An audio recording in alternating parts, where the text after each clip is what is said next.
one of the things you write is that you want to prioritize your safety over social justice. So Yeah. violent criminals, drug users, and repeat theft offenders have destroyed our cities and are coming for our suburbs. I will prioritize your family's safety and the success of our small businesses over failed social justice programs.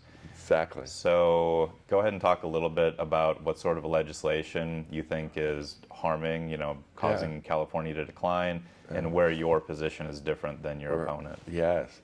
And most people have heard this now. It was originally Prop 47 called the Safe Streets. I think it was 2014, okay? And it sounded good at the time, but basically it had a number of things with everything you mentioned, with drugs, with crime. And one of the things that most people know about is the $950. Under $950, you can steal from a store. It's a misdemeanor, okay? It's not a felony. It used to be 400, but they raised it to 950. Okay, and if you research this, they did that to kind of reduce the number of people they have in the social in prisons, and it's been effective, but it also has raised the crime. San Francisco is a perfect example of it.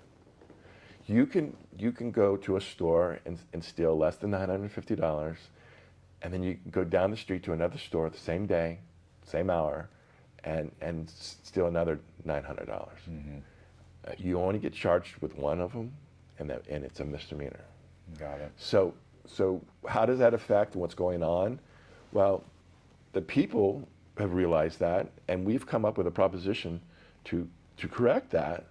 And if you saw the governor and the assembly, they try to put up another bill, a poison pill, but unfortunately it didn't work. But what the powers to be in Sacramento, they are still thinking that they know better than us, that and there's a quote from my opponent, that the focus should be on the person that is struggling in poverty, that's caught up in the criminal justice system. Okay? My opinion is safety first.